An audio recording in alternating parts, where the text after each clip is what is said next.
Hi, Richard. Hello. So glad to have you here with us today. Thanks for having me on. I Okay, appreciate we're it. actually trying to get you here last year. Yes. We had Ramani and Christine Cochiola doing narcissism, coercive control. We wanted you in that cohort, Yeah. but here we are. We found you. It was meant to be. We've been watching you. We found out you were here in the UAE. So thank you We've for been being here. watching you. All right. Okay. So, Richard, just wanted to maybe start a little bit with you. I feel like when you guys do these podcasts, it probably feels that, tell me honestly, like there's so much like just turning out of the mainstream content, isn't there? Well, the thing that I find myself answering the most frequently will be, for people who don't really understand, what is narcissism? I know. And I'm like, ugh.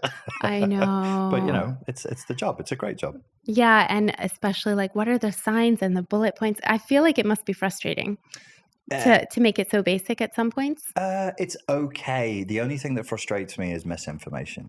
Right. So there's a ton of misinformation. Right. Yes. And sometimes it's coming from academics and clinicians as well. Okay, so let's really dive into that. Okay.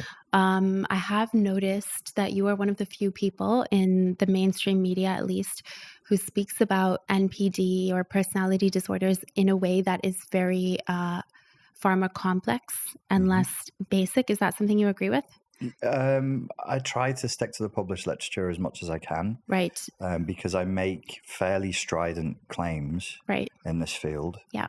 I didn't start out that way. I was very humble and Yeah. I was very gentle and I was very quiet, and then I just got older and more belligerent.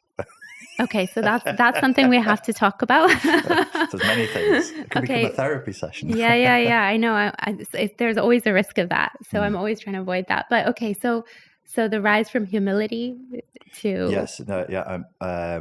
So when I started, to be perfectly honest with you, my background in psychology was I was interested in psychoanalytic theory. My degree was in behavioral psychology, pure behaviorism. There was no psychoanalysis or psychotherapy. That was all considered nonsense. Right. If you couldn't weigh it, observe it, or measure it, it didn't exist. Right. Which is actually a point of view that in my middle age I'm coming back around to. I'm like, yeah, they probably had behavioral psychology probably has some really good points. But so I didn't believe that personality disorders existed. Okay. So it's interesting because I've been through this as well. Okay. As a clinician of almost a decade and a half. I'm sure your journey started before me, but it became a point where it just felt like NPD, narcissism was such a buzzword.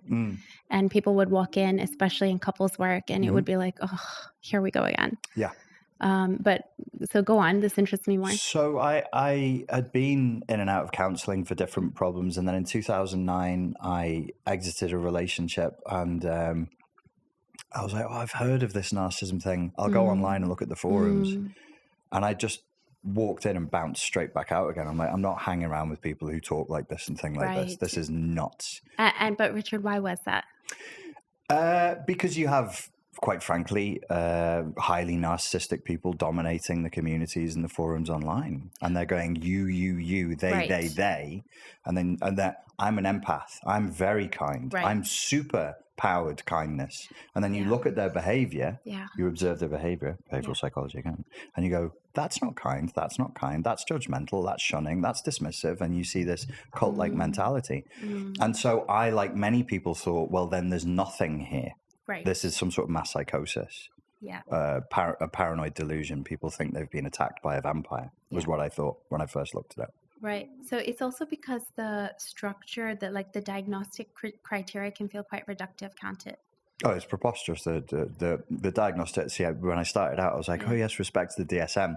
Now I look at it and I think this is gibberish. And that's not fringe. I think most people would say this is silly. And most people within the American Psychiatric Association would say, yes, it's a silly.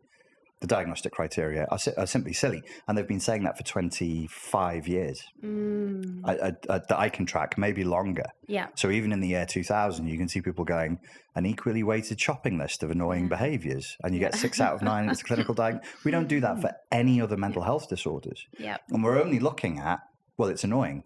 I can Mm. observe you're being annoying, you're being spoiled, you're being entitled, you're lying a lot, you're bullying, you have a haughty demeanor. Haughty demeanor. That's Yeah. one of the 9 diagnostic criteria. Yeah. What does that mean? Yeah. It's not a way to diagnose a mental health issue. It really isn't. And Right. the attitude I've had from clinicians in America is, well, it's like, that's not what the DSM is for. Yeah. They're not trying to penetrate the soul of, the human psyche. Yeah. They want diagnostic criteria typically for medical insurance reasons. Right. For medical insurance. And so, okay, I guess we have you here, so we'll hear your diagnostic criteria. But Richard, tell me, like, just the process, like before, if you haven't been introduced to NPD, Yes. personal life or work aside, Yes. the process of even narrowing something down to a set of traits can feel reductive to someone on the other side. Let's say pre-Richard, pre-2009. 9. Yeah? Would there be a resistance to that? I just think the way that I'd been schooled to think was in terms of learned patterns of behavior. Yeah. And that's it. Yeah. Strategies. Okay, so for you that was okay. That was enough. Right. And so the idea of a personality disorder as being permanent, pervasive, and personal. Yeah. In my mind, the mind was fluid. Yeah. And I was like, you can't have rigidity in fluidity. That doesn't make sense. Right. And then over time, I got to the point where I was like, no, I just didn't have the experience. Yeah. I'd had a little bit of experience, and I didn't have the clarity of vision. I couldn't see what was in front of me inside of my own family unit. And then slowly, I came to think, yes, personality disorders are real. The idea of it being reductive, yes, is massively reductive. Right. Yeah. I mean, I felt a resistance for a really long time just because I felt it was reductive. Until you get pushed to the other side. Until you get pushed to the other side. And look, let's have a frank discussion about it. Psychiatry is quite a narcissistic, psychopathic discipline. Some psychotherapists are also highly narcissistic and highly psychopathic. That's not a controversial statement. Right. Clinicians they go to conventions and they'll come back and they'll be saying to me, you want to see some of the people there? Yeah. Okay, why? Because it's reductive in its essence. What we're doing, because we live in the lineage of Freud, is we're role-playing as doctors. Yeah. And I would claim the essential original sin, if you like, of not psychology, but psychotherapy is as above, so below. The way viruses play out in the body is the way viruses will play out in the mind. And you can have a medical mindset for this. Wrong. Yeah. Wrong. I mean, it's just, so the whole notion of psychiatry, these are medical doctors. I respect that. Yeah. Do I think that's the right way to approach human beings? No. Yeah. It's also maybe the body of people drawn to the field. Sure. Right? Sure. Yeah. Okay. All right. But Richard, before we dive into a lot of this, I'd like to know, I like to believe that we don't necessarily find our work, but the work finds us. Mm-hmm. So tell us your story as to how the work found you. I was in an abusive relationship, and she used Malaysian black magic and put a spell on me. And so I went to Malaysia, found a Sufi master, converted to Islam, and he said, we can help you overcome this black magic that's been put on you, but you must agree to fight the demons of the apocalypse. And I said, okay. That was my lived experience. That's subjectively what I genuinely believe happened. You really do. Well, I said in the book, I have to accept, as a good Jungian, I may have just been very, very mentally ill, having a psychotic breakdown, and met a charismatic leader type of person, not cruel, not exploitative, never asked me for money, never asked me for anything, but gave me a narrative that allowed me to start to heal. But if that's true, I then also became delusional because I had visions at the time, and I've had visions ever since. Right. That were within side of this Islamic mysticism. And are your visions still within this, in the realm of Islamic mysticism? Yes, but it's not as most people would understand it. It's I have a friend who's an imam, Adam Kelwick of the UK, runs the Quilliam Mosque in Liverpool. I discuss this type of thing with him in private, and he helps me to sort what's going on. So with the visions, would you say they are aligned a little bit with Jung's idea of the, what did he call it? The creative visualization? Yes, you could say that. You could say that it was disavowed shadow that I was Right. reintegrating. You could bring in a bit of Adler. So the visions were very much along the line of, so I was 33, Mm-hmm. I think, depressed, Yeah. heartbroken, Yeah. ruined my own business. Physically, I wasn't well. My life was in ruins. I mean, I was riddled with complex post-traumatic stress from childhood sexual abuse Right. that I hadn't acknowledged. Yeah. And so then I was given, my experience was alloplastically, the world gave me a mission. Yeah. And it was a mission that involved, well, first of all, reclaiming a sense of masculinity Yeah. and a sense of purpose. You have a mission. What is it to do? Fight evil. What were the visions? I was fighting evil with other people through the 7 realms. And those are the visions. Usually it would happen in sleep. Right. In sleep, so you would be dreaming. Mm-hmm. Okay, so the visions would be in a dream state. Almost always, but then more recently they started entering my waking states, and I had to stop them because I felt like I was going psychotic. There's no so the mystical experience and psychosis are side by side. Jung himself deliberately let himself go mad for 10 years, 15 years. The Kabbalah, they stopped allowing, they banned women from studying the Kabbalah eventually, and they banned most men unless the man was over 40. I think he had to be degree educated, he needed to be married and have at least 2 children, and he needed to have a profession. Then he could study Kabbalah. So the world was always drawing him back. So the mystical life, the mystical experience is just next door to full-blown psychosis. So this kind of, you were led into this through these kind of out of these world experiences. Yes, and I was told specifically I would be taught in my dreams. And you were. And I was. And when he told me, we'll teach you in your dreams, I thought, you're a madman, and I've wasted my time flying all the way to Malaysia for nothing. I was very depressed. And then it started that night. And then it was very intense for a couple of months. And now I remember maybe 2 or 3 nights a week. I remember that I've gone to work. I have work on the other side. Right. Yeah. Well, there are a lot of dream teachers, including Jung himself, who believed that you can find your spirit mentor in the dreamscape. So I'm assuming that's your experience has been a little bit like this? Yes. Yeah. Like a mentor, like you're learning. A mentor, a group of mentors, but I can never see their faces. Okay. And so you talk about this like good versus evil. Yes. So where does narcissism come in? Because one of the things I think about like now at this point in my life, like I always remember like as a kid watching Disney movies, and when you're really young, you're really introduced to these ideas of good and evil. And over the years, it gets quite blurry as you are entering the world. But if I look back, we can really trace NPD to the roots of evil, right? Just self-serving, manipulative, or whatever the traits are. And actually we're introduced to that idea from quite a young age through myth and through various other forms of storytelling. Yes. So tell me, like, does when you say like these visions, good and evil, is that where your work with narcissism begins, or? Yes. So I would use the terms good and evil. It's the dream, the vision states, and what that work is more to do with evolution. Right. So from unconsciousness to consciousness. Right. Okay. So if we say all unconsciousness is evil, all consciousness is good, maybe. I don't know. It's a question of perspective. It's all about multiple perspectives. Right. Obviously we as human beings will anthropomorphize everything, including our conceptualization of God. And we will act as though this earth is the center of the universe, which it isn't. Yeah. And so there's an epistemological humility that can grow out of the mystical experience that says, okay, what is actually happening here? And that's a lot of what the visions are around, is where and how is evolution happening amongst humanity at the moment. So I see a lot of my visions look like weather maps. There'll be over here, there's people waking up, and over there, people are going back to sleep.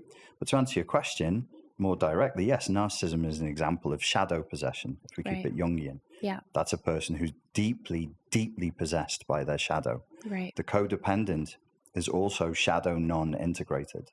They're not Right. shadow possessed in the way the narcissist is, but that shadow is strong. Yeah. Because there's so much they've disavowed. The narcissist activates the codependent shadow. Right. And in the darkness binds them, as they said in Lord of the Rings. Okay, well, that's what I was thinking. When I was thinking about today, I was like, okay, we have limited time. What are we going to talk We'll about? fly around the universe. Yeah, I know. Because I could do this for like hours, but wage spiritual jihad. I was thinking, Richard, how many people do you think really watch your talks who are diagnostically more likely to have NPD versus codependency? I mean, strictly speaking, as far as I understand it, narcissistic personality disorder is a form of codependency. Right. These are not our polar opposites. These are, if not brothers and sisters, cousins. Okay. It's a mirror image. So both codependents and narcissists are deeply dependent on the perceptions, needs, drives, and emotions of others for their sense of self. Okay. So I just want to clarify for myself and other people listening. Mm-hmm. So there's some people like, let's say we had Christine Cocciola here speaking on coercive control. Christine Cocciola. Cocciola. Yeah, so she speaks on in kind of coercive control, but there are other people like her also. Yes. Who will speak up now and say that you're not susceptible to narcissistic abuse because you're codependent. And codependency is not necessarily like a prereq for that. Anyone can be. So that's kind of what I wanted to unlayer with you. But yours, so tell me your views. Like, firstly, how likely, given your own personal experience and other people, how likely is it that you will find yourself in a narcissistically abusive relationship if you are not codependent? It's not going to happen. It's not going to happen. I'll piss everybody off when I say that. Right. And these people I'll piss off as well. They'll be like, no, a totally neurotypical person can be in a relationship with a narcissist. And I would say, how? How are we what are we doing? So, okay. So I don't know. Paul says his girlfriend's a narcissist. Okay. So what he's saying is his girlfriend is neurotically and unconsciously driven to abuse and exploit and to manipulate him. Yeah. And he's with her. Okay, Why? But okay, I'm going to push back a bit. You play the devil's advocate. I'm going to. Okay, so Richard, but I'm going to be Paul now. You be Paul. I'm Paul, okay? Yes, and your parents were fine and your upbringing was perfect. I've heard it all before. Go ahead, Paul. Okay, I don't know about that. There's nothing wrong with you, Paul. I literally had a Paul conversation just 2 months ago with a friend of mine. Okay, the Paul conversations are extreme. Yeah. Let me give you a more basic. Everything wasn't, upbringing was flawed, everything. I'm in a relationship which has its issues, but it's really good also. Mm-hmm. Now, I'm not aware that it's narcissistically abusive. Okay. So let's take it from that point. Okay. Where you say that it's not necessary for me, or it is necessary for me to be codependent, but I'm not even aware that I'm with a narcissist. Sure. Which is something that happens, isn't it? Absolutely, yeah. Yeah, so then can you break that down for us? With my pathology being codependent, let's say. What's the context? Have you come to me for help? Yes. Okay. Here we are at the podcast. Okay. We're doing... So you're Paul and you've come to me for help, and I start thinking maybe his... Well, the context is a teaching context. How is it possible? Can you help us, the audience, understand why do I have to be codependent to be in what, we would deem as a narcissistically abusive relationship if I'm not even calling my spouse a narcissist? Sure. I would ask the question, what's wrong with being codependent? Why do people balk at the idea that they have a problem? Do you think you're perfect? You ain't. I live in this world. Do you think I'm encountering sane people all the time? The world is in a state of absolute desperation. Everybody I meet is holding on by their fingernails. Okay, but Richard, you think if I wasn't codependent, I would not be in this relationship? Correct. Okay, why is that? You wouldn't stand for the abuse. You wouldn't have been attracted to the person in the first place. Right. So, Okay. so if we take somebody through, so to answer your question, so if there's a procedure where somebody comes to a therapist who's an expert on narcissism or whatever, and they say, I'm in an abusive relationship that I'm not happy with, then you lead them through a procedure. At some point, every time, you're going to say, where did you learn that someone screaming at you for the Right. smallest thing is normal? Right. Where did you learn that lying is not great, but it's okay? I think that people, men and women, talking about domestic violence, going, but every relationship has problems. I'm like, you've been hit in the face by another adult. You were spat on. Well, but Richard, you know, every relationship has problems. Yes. Okay. So I say, Yeah. okay, this is shadow possession. Yeah. You're half asleep. Yeah. You're rescuable. The codependent is rescuable. Yeah. But the process is a bit of a wrestling match. Yeah. My clients are tough. Yes. And okay. All right. Yeah. And they become narcissistically defensive as well. Yeah. Which is why you can end up having this argument about codependency, because they go, there's nothing wrong with me.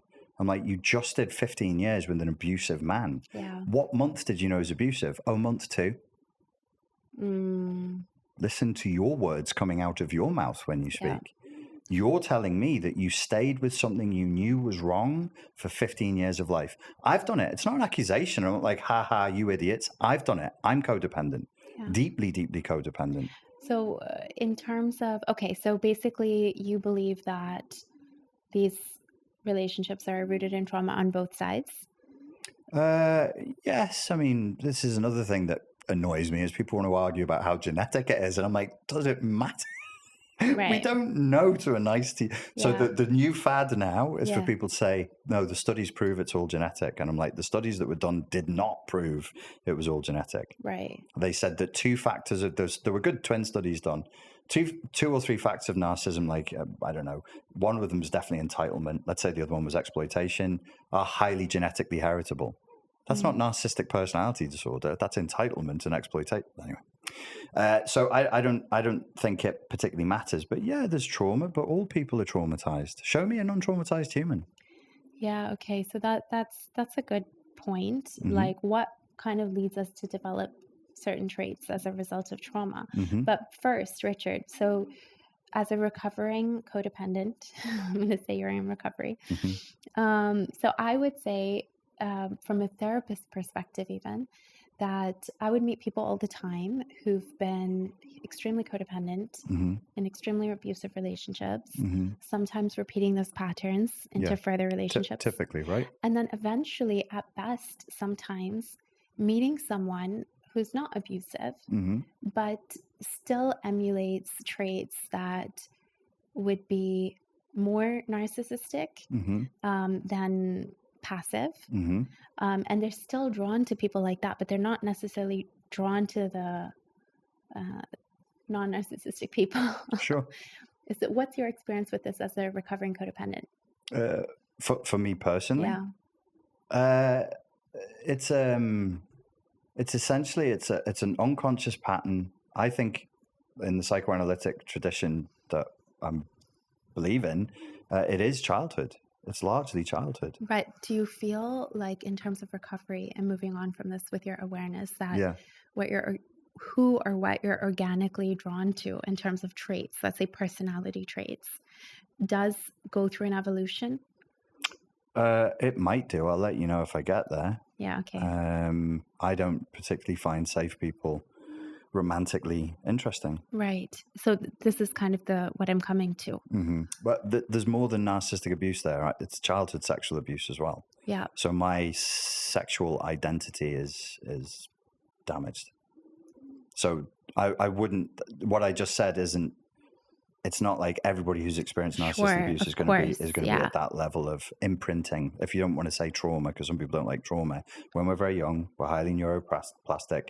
These events, these experiences, these people, these strong people, strong in terms of their character, not in terms of their moral fiber. They're very weak, but in terms of their character, they're strong. They leave a deep, deep, deep, deep imprint. Yes. Now, so I would get with women who are not white. Right. And part of my unconscious is going, fixed it. Looks nothing like your mum. Okay. Right. And then I found out that's not where the problem was.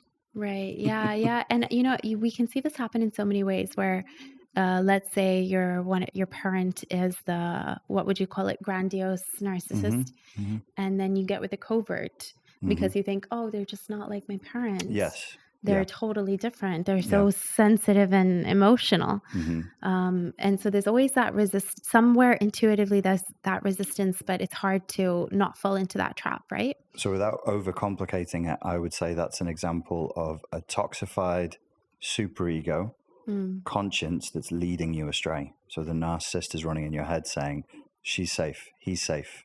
right. And actually your perceptions are going, no, he's not. Yeah. But everything in you is going, oh, but he's really hot. Right. He's really fun. He's really funny. He's really Yeah. interesting. It's all get with him, go over there, go over there. And that's part of the imprinting that's still playing out. Right, right. And so really some way around that I would imagine is that cognitively you imagine you're getting with someone different, Yes. safe, Yes. but you're not in touch with the felt experience of it. No, that's sleepwalking. So that's where I would say the codependent is half awake, half shadow possessed and half awake. Half might be generous. I don't know. Right. 20% awake. Okay, but somewhere you must believe you can awaken in the process since you are in process of this. Yeah, sure you can. Yeah. Sure you can. But it doesn't.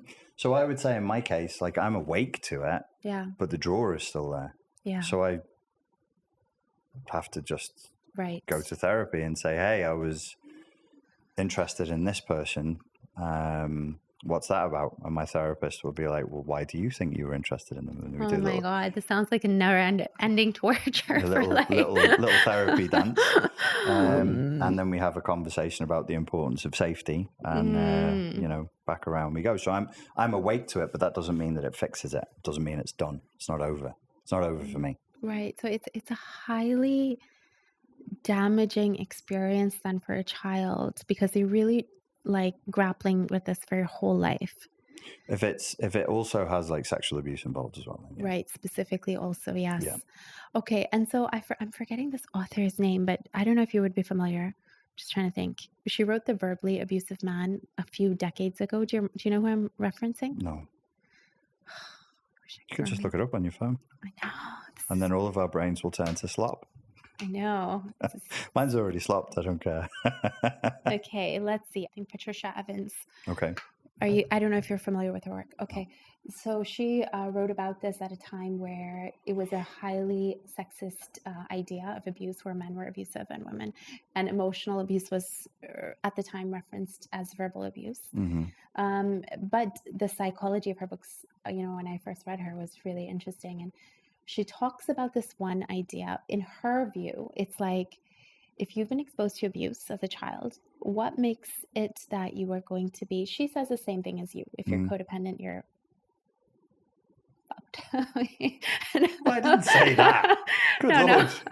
I'm just thinking we're gonna cut this out. But if you're codependent and if you're narcissistic, you've been raised you've had a difficult childhood. Sure. She says the same thing, but she's like, what kind of leads to one person being, well, she doesn't call them codependent, but whatever she calls it, and one person being abusive. Mm-hmm. And she says there's this one singular thing that is having had a compassionate witness in childhood. What do you understand? Like the kind of trauma that you've been through as a kid is obviously really rough. What becomes the defining indicator that you would be the way you are, which we're calling codependent, or why not turn out to have NPD? Well, if I entertain her perspective, I didn't have a compassionate witness was my first response, and then I remembered I had books. You had books. I had books. I read a lot, and I had I kind of constructed, I guess, a kind of compassionate witness by reading about religion and spirituality and that kind of thing. It helped me a lot. There was some kind of inner resource. There was a resourcing that literature gave me for sure. The difference, if I answer from the Richard Grannon pile of dogma, it would be the difference is spoiling. And you have a golden child in the family unit and you have a black sheep. The black sheep grows into the codependent. They deserve nothing. and they deserve no special treatment. They deserve to serve, and the Right. golden child is the one who deserves a special treatment. So this is also a controversial perspective, which is that narcissistic abuse requires abuse, and spoiling is also a form of abuse. And then people go, no, it's not. And I go, yes, it is. Well, it makes complete sense, doesn't it? To me, it does. Yeah. But you explain to the people. Well, I come from a culture where this is very common, especially for men. I was raised most of my life, lived in Pakistan. My father was born in Pakistan. I do remember this now. Yeah. That's why I'm looking, just a like little from bit. Alexander the Great up north, yeah. But okay, yeah. So yes, I'm remembering this now. But yeah, so over there is a lot of this. Of what? Boys being No. pedestalized for No. being boys from No. birth. Seriously? Little Pakistani princes? Are you sure? I'm pretty sure. Does it happen in India? Does it happen in Bangladesh? Does it happen in the Arabian Peninsula? Okay, so as a result I'm just of this, asking questions. good questions. But as a result of this, I do think like this gives rise to a lot of NPD. But I would say like it's in the backdrop of other abuse, right? Tell me about that. Like the golden child Okay. is being raised in the backdrop of other abuse occurring, whether it's to the other siblings or the mother or with it. You're not just the golden child in isolation. No, of course not. No. Right. So there's some witnessing, like some secondhand witnessing of Oh no, other they're abuse. traumatized for sure. Yeah.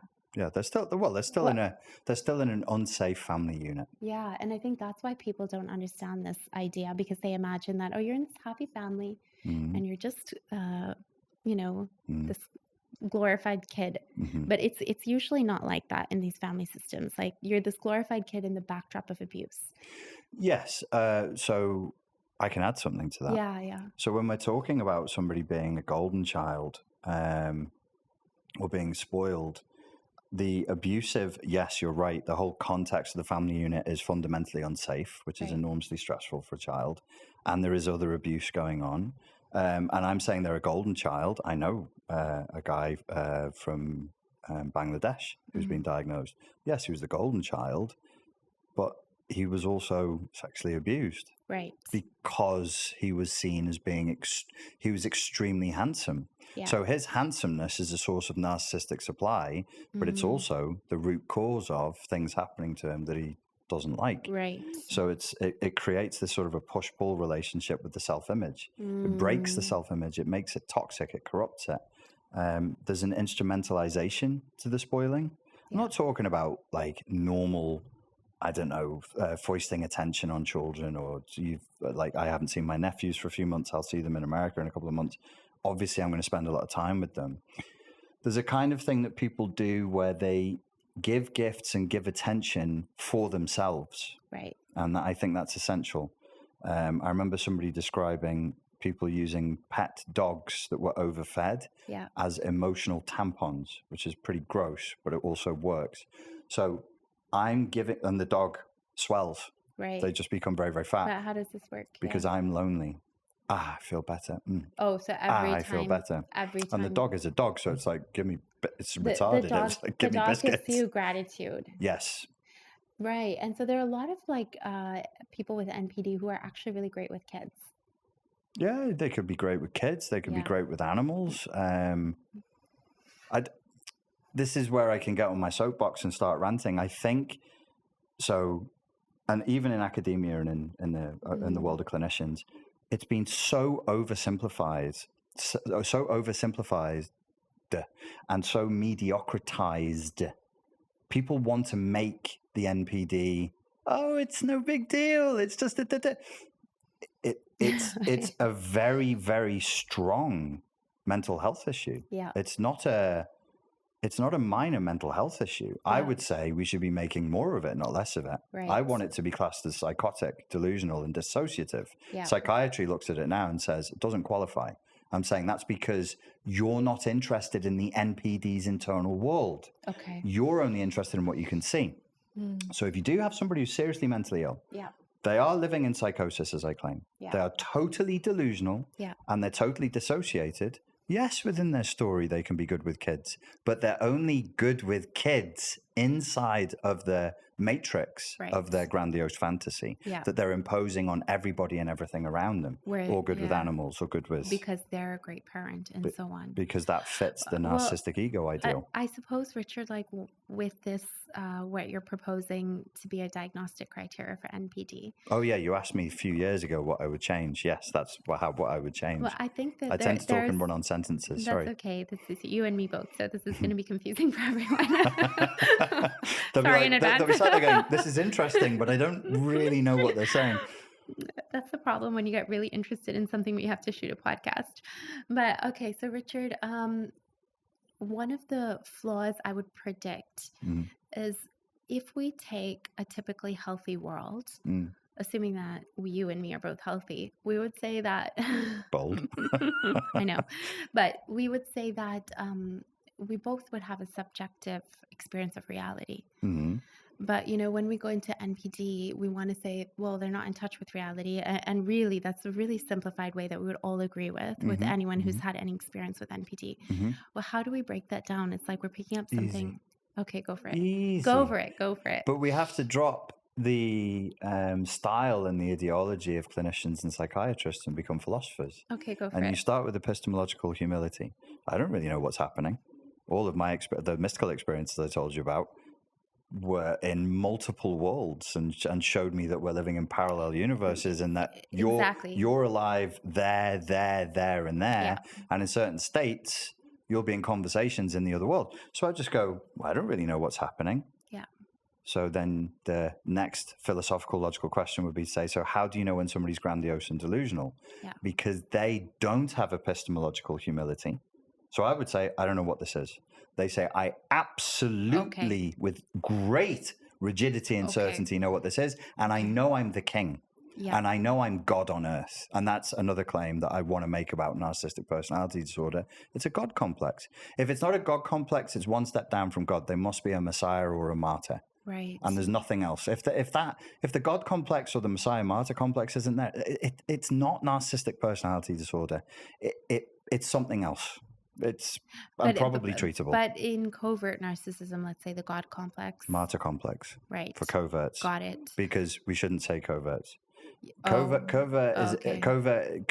it'll confuse you as it confused me for years. Say vulnerable. Vulnerable. Because the academic literature says vulnerable. Sure. So because then we're like, oh yes, they want the aspiration of being the Messiah, but they know they're not strong and they will fail, so they feel shame. So they become not Messiah but martyr.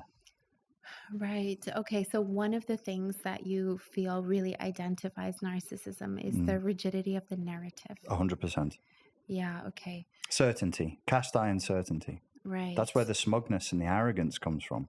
And these are anti-humble. So we can say a person is arrogant, and that lets your brain pick up signs of arrogance. But I think it's useful to say anti-humble. So where you see humility, there's none of that there. Yeah. There's no openness. There's no freshness. It's a very stiff, dry, rotten feeling personality disorder. That's why vampires are the perfect myth, because they're dead. Right. So narcissists live in a dead, still controlled space. Sorry. No, go for it. Okay, so, and we see this like at a global, like systemic level as well. Sure. In terms of the narrative. And it just strikes me that, I don't know if you can correct me on this, like people in general, we're drawn to these over-powerful narratives as if we want something to believe in. Like the world is drawn to something like this, isn't it? I think the epidemic is not of narcissism. I think it's of codependency. Right. So it's not that they're overwhelmingly strong, because they're not. They're con artists and liars. Yeah. It's that we are weak. Yeah. And God calls us to be strong. And we have to obey that call. Alhamdulillah. Right. And you're on path for that. Yeah. Okay. But you know what? Like there are like even Jungians who will talk about this, like where you are going through these dark experiences in life, but it's because you can have wisdom when you only see the light, right? That's true. And then we can bring in Jung and Freud's friend, Mr. Alfred Adler. Yeah. And he would say the solution to 90% of your problems is to be more courageous. Right. So we as a species at an evolutionary level need to be more courageous than we're being. We have things We've never known material wealth like this at any point in recorded human history. You can have any flavored burrito you like, but you cannot have a direct relationship with God. And it's unlikely you're going to have a good relationship with your family. Why? Because they're not really there. People aren't really people anymore. The machines we carry around in our pockets suck away half of our consciousness. Yeah. And so you get this sense of soullessness with people. It's very rare you'll meet someone and they have soul. Right. They have fire. There's a person there. You can feel them. Most people... Unless they're NPD making you feel that way. Doesn't mean to have a conversation afterwards. I'm just joking. But okay, so Richard, but would you say like codependency is still a way more curable, accessible? Yes. Because it feels like you can bring awareness. These people, however they're struggling, they want to learn. They want to know. Yes. Usually. Yeah, usually codependents they have humility and they're curious and they suffer and they don't want to suffer. Yeah. The narcissist suffers and then says, "I'm not suffering." Yes. And just grits their teeth and carries on. But codependent is healable. Yeah. Okay. Whereas NPD, what's your opinion on the treatability of this? Don't make me laugh. Okay. Honestly, I have to check. No. If it's a person with highly narcissistic traits, all day, every day, send them to a cognitive behavioral therapist. 6 weeks later, I guarantee you they'll be better. If they have NPD, God help you. Right. Okay. So no hope there from your side. Okay. Let me reverse the question. Why is the theoretical person with NPD going to therapy? They experience symptoms of anxiety or depression. No. They only ever go when they're compelled to go. Okay. Nobody with NPD is going, "I've got symptoms of anxiety and depression, I'll go get therapy." No, but it's Richard, never in the history of humanity. Richard, I feel like there are some really intense NPDs out there who will suffer with insomnia or something like that. Sure. Yeah. And then what do they do? Go to a psychiatrist? Therapy? They might go to a psychiatrist and say, "Give me drugs." Yes. Okay. You don't believe they'll go for therapy? No. Okay. What So that brings me to it's an anti-therapeutic mindset. There's no reason why somebody would say, "I'm going to come to Jasmine, a therapist, and I'm going to tell her the truth, and I'm going to be vulnerable with her, and we're going to have an honest, at times painful, but fundamentally kind dialogue that moves me towards truth." Yeah. Get out of here. No NPD on earth is going to do that. No chance. No way. Okay. So then the other context where these NPDs would find themselves with someone like me would be in couples therapy. Because they've been compelled to go. Right. Or they're scared of losing their wife, their kids. Yeah. But there's a lot of literature and lived experience through myself as well about how couples therapy can really sometimes be harmful. Or what's your opinion on this? Do you feel like couples therapists need to be more educated on the topic? I think all therapists need to be more educated on the topic. Right. Grandiose, arrogant statement. Psychiatrists. Right. Far more intelligent, far more educated than I am. They don't understand it. Right. There is just, I'll say it up front, outright, there is a woeful lack of understanding of what this disorder actually is and the impact it's not having theoretically in the future, right now, today in the world. We can sit here and name 3 frequently reported geopolitical issues that if you didn't have NPD at the core, it wouldn't be happening. Yeah. I won't say them, and neither shall you. What was your question? Really? In the UAE? Don't say them? Okay. But as a couples therapist, yes, that was it. I can say, hands down, I wasn't trained for this for the first 5-7 years, the first 5-7 years of my career. I can see how things could have been made worse at the time with couples coming in, and you want to give both narratives weightage, and you want to work with the idea of hope. Okay. And so on. So that'd be nice. So that's a place where really it's another form of narcissistic abuse that it can cast on the victim, isn't it? Yeah, absolutely. So therapy generally it's a fairly blunt tool. I love it. Yeah. But it's only going to work with people who are fairly mentally healthy and willing, and are prepared to tell the truth. Right. Couples counseling, I don't know anything about. I've been to it. I've been to it. So I had an ex of mine. She sent me to a therapist because all of the problems in the relationship, she said, was because I was mentally ill. I went to him in Dublin for 7 weeks, started to get better. He helped me to realize where the pathology was in the relationship. Yeah. And as I got better, she got more and more desperate. Yeah. And so she was like, right, we're going to see a couples counselor. He was super expensive, very, very famous couples therapist from South Africa. And we did one session, and he called me after the session. Really? And he said, yeah. How ethical is that, Richard? He shouldn't have done it. He should, but I'm very, very grateful that he did. Look, honestly, I've been in situations like that myself since then as a couples therapist. It's such a tricky gray area. I should say he didn't say your girlfriend has a problem, right? But he said, you know what your girlfriend is, don't you? And I said, yes. And then he said, it's hard to talk about. He said, you know what you have to do. Yeah. And I said, yes. And that if he hadn't called me, I don't know if I would have got out. But he said, you just have to do it. You just have to do it. You have to break up with it. You have to be brave. So he breached ethics just to save your life. But Richard, what if you hadn't known? There was something he saw inside you that knew, right? I was dying. I mean, I just would have, I wouldn't be dead now, but I'd be a very sick and physically, spiritually drained human being living in hell. Yeah. If I hadn't had the psychotherapist the counselor that she sent me to, and then this experience with the couples counselor. Yeah. I mean, yeah. And the interesting part of your story is how she's the one who brought you to the couples. To both. So it can really be used as a tool to further the abuse. If you didn't have such a skilled couples therapist. I think the thing is that she was very intellectually proud. Right. And she thought she was smarter than everyone, but she wasn't smarter than the Dublin counsellor, and she wasn't smarter than the South African therapist. They both saw through it. And she gambled the wrong way, which is where narcissism combines. Well, it combines with psychopathy. It's self-destructive. They'll always overplay their hands. So only where it combines with psychopathy is it self-destructive in this way?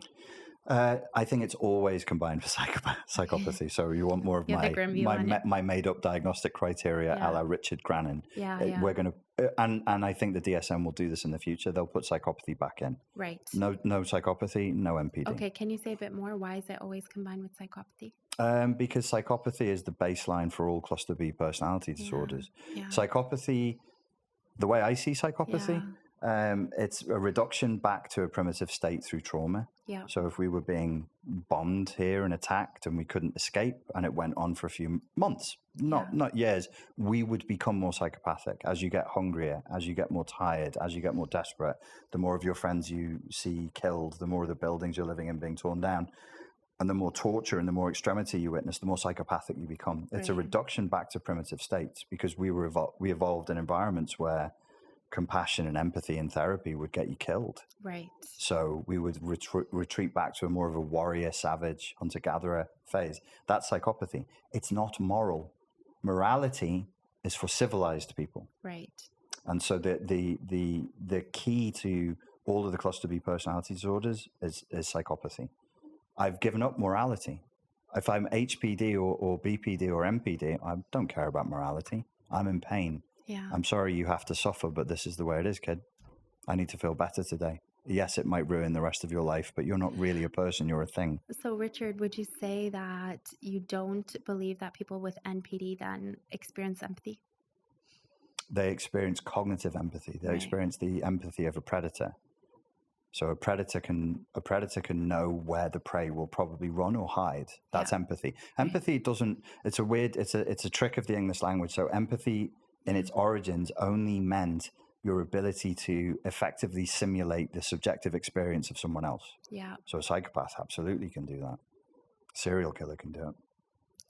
And so with some of these people, potentially, I'm going to speak on their behalf, having not experienced the level of trauma that we would describe as warfare. Mm-hmm. Would you say it's like generational trauma that they're carrying? It can be generational, but to a child, it is warfare. Right. And to a child, mummy and daddy beating the fuck out of each other and screaming, strangers running through the house, drug deals happening in the house. You look at the way some people are living around the world. Yeah. I've had a much more privileged upbringing than that.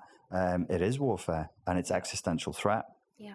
You know, if your mother screams at you and says she's going to kill you, grabs you by the hair and tears your hair out, you think you're going to die. And what's the difference? And so it's the experience of subjective threat.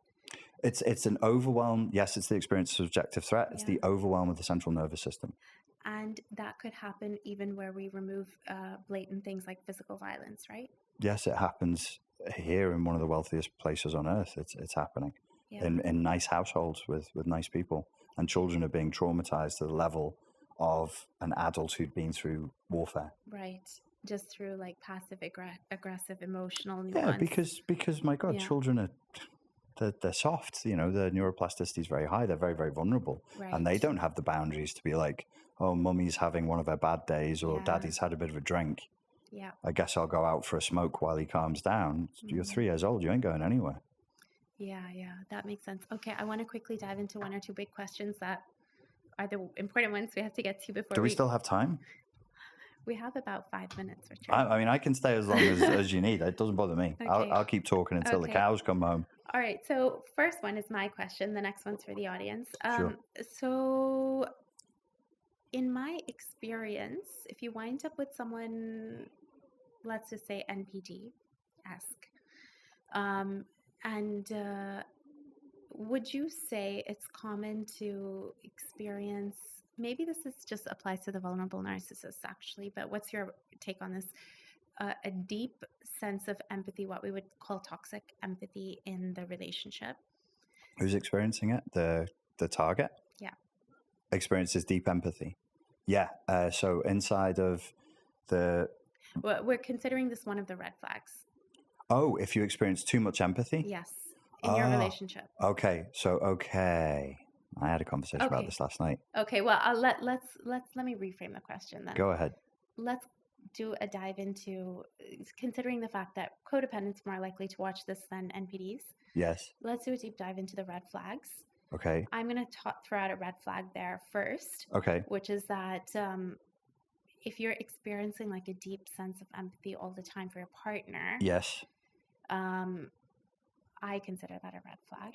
Okay, I can help with that. Yeah. I can add layers to that. Yeah, go for it. It's not empathy. Yeah. What you're experiencing is sentimentality. Right. Who do we know is sentimental? Psychopaths.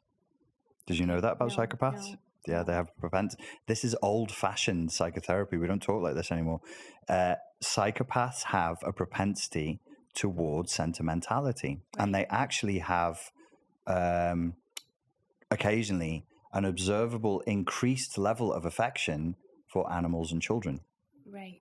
And that used to be one of the ways, not anymore. It used to be one of the ways that clinicians could not diagnose, but they would watch out for it. I love kids. Right. I love animals. I just love them. Not something uncommon for people with NPD. Right? Exactly. Because of as I claimed, underneath everything is psychopathy. The sentimentality. So we're in a narcissistically abusive relationship, and you just feel this weird. You just feel so sorry for me. Yes.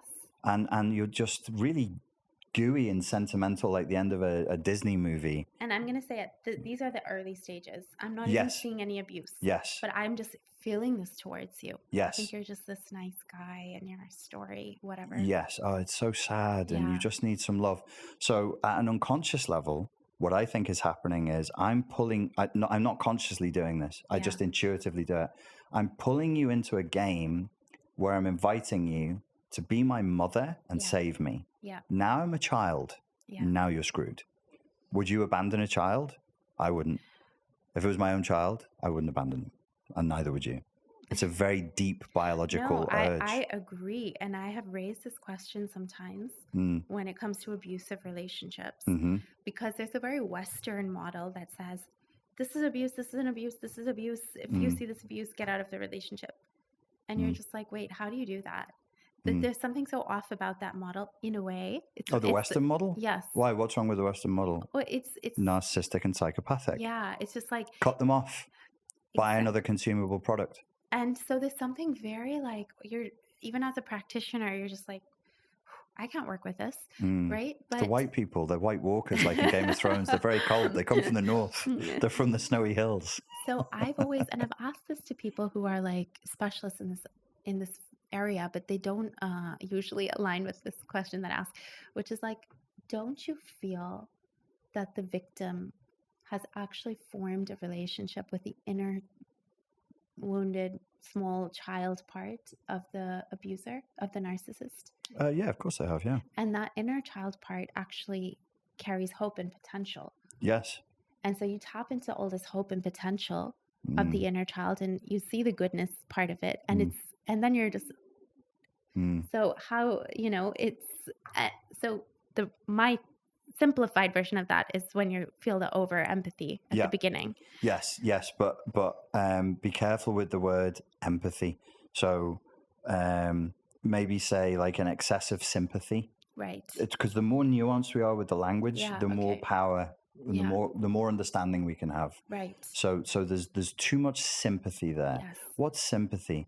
It's like compassion, but it's compassion's sentimental cousin. Right. You're getting a bit, and you're getting into your feelings. Maybe the estrogen, oxytocin levels are going, and it feels good. Yeah. Because for men and women, men love pets. They love children. They were small and vulnerable.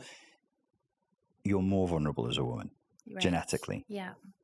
Men have that vulnerability, but it's not as strong as it is in the majority of women. Yeah. So look out for an excessive sentimentality and sympathy, being drawn into the mother-child relationship, and the savior role. Watch out for all of those things. And remember, if another adult human being needs to go to therapy, then they should go to therapy on their own and pay with their own money to do that without you looking up a therapist for them or making an appointment for them or anything else.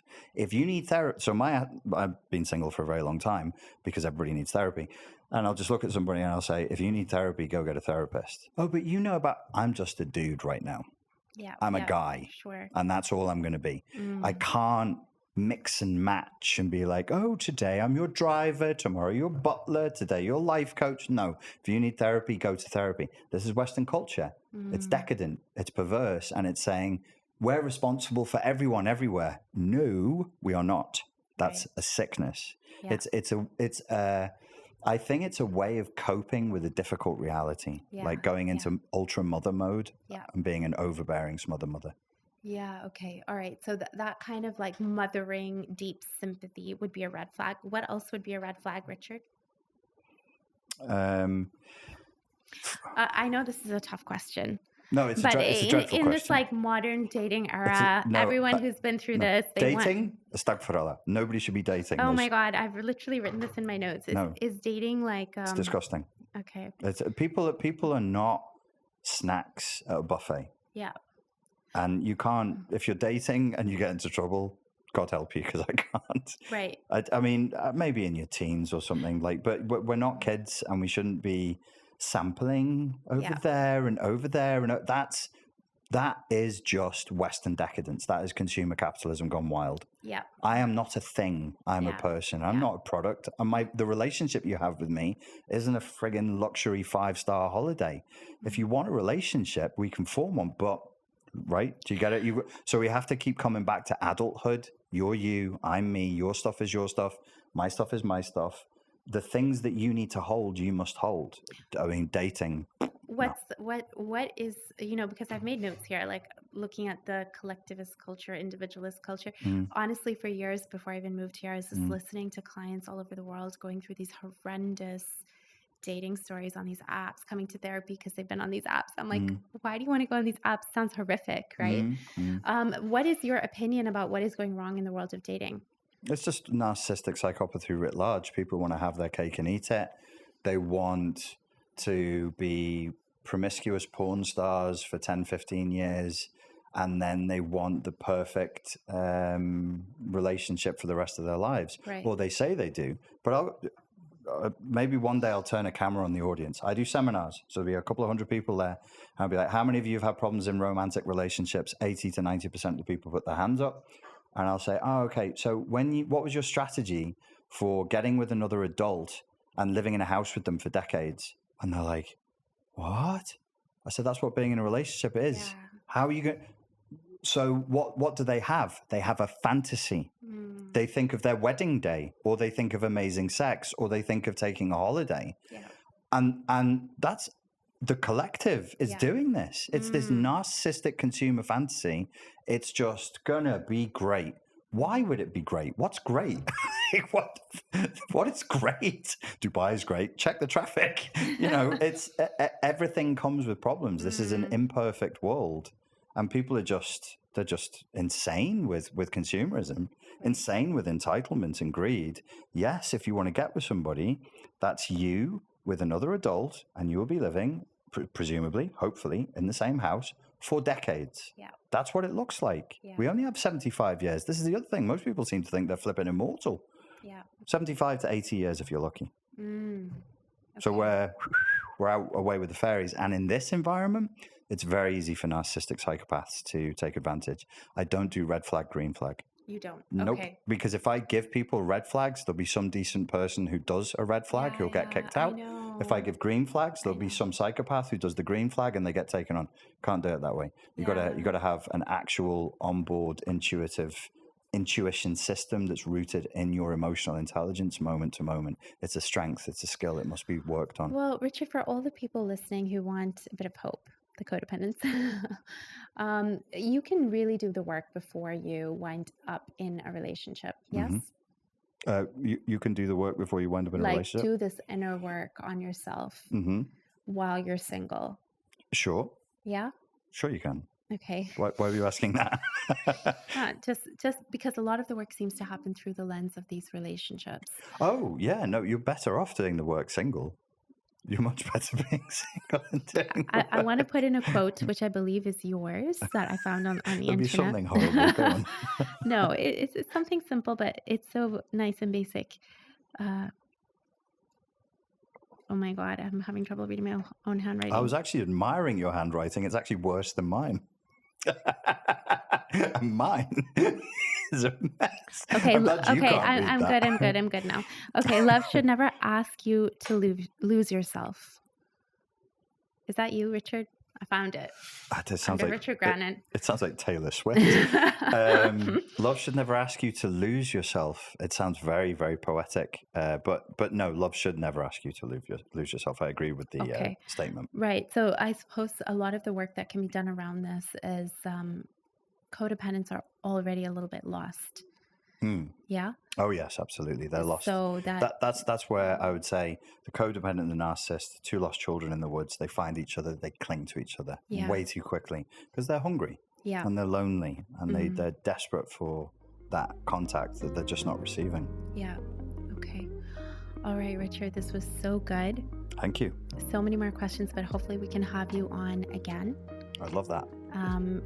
Since you might be back in the UAE more so I will for sure. All right. Okay. Thank you so much. Thank you.